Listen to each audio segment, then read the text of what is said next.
High বন্ধুরা, তোমরা সবাই কেমন আছো? আশা করি সবাই খুব ভালো আছো। আমিও খুব ভালো আছি।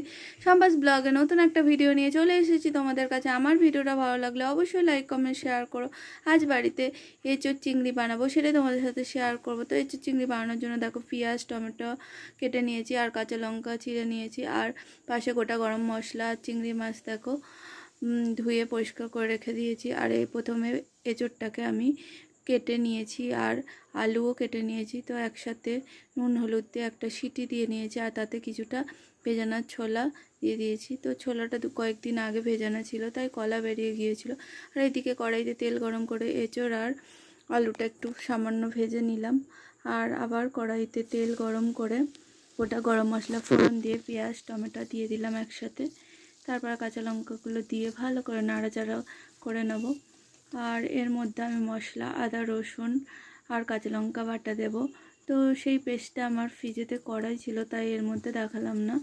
তো বাটা মশলাটা রাখা ছিল, সেটা তোমাদের সাথে শেয়ার করলাম। তো সেই মশলাটাই এর মধ্যে দিয়ে দেবো, দেখতেই পাচ্ছ। তো দিয়ে ভালো করে নাড়াচাড়া করে নেব। মশলাটা একটু ভাজা হয়ে গেলে ওর মধ্যে পরিমাণ মতো নুন হলুদ, সামান্য পরিমাণ আমি চিনি ব্যবহার করব, আর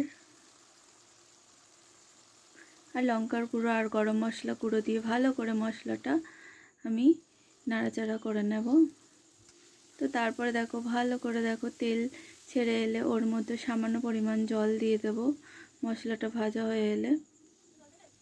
তো আমাদের দেখো মশলাটা ভালো কালার চলে এসেছে। এরপর এঁচোড় আর আলুটা একসাথে আমি দিয়ে নাড়াচাড়া করে নেব। প্রেসারে যেহেতু সিটি মারা, তাই বেশিক্ষণ লাগবে না তরকারিটা বানাতে। তো তারপরে দেখো ভালো করে নাড়াচাড়া করার পর আমি এর মধ্যে ভেজে রাখা চিংড়ি মাছগুলো দিয়ে দেব। তো বাড়িতে আমি এইভাবে এঁচোড় বানাই। তোমরা কে কীভাবে বানাও অবশ্যই কমেন্টে জানিও। আর আমার রান্নাটা তোমাদের কেমন লাগলো অবশ্যই জানিও। তো দেখো আমাদের এঁচোড় থেকে তেল বেরিয়ে এসছে, খুবই সুন্দর দেখতে হয়েছে। টাটা।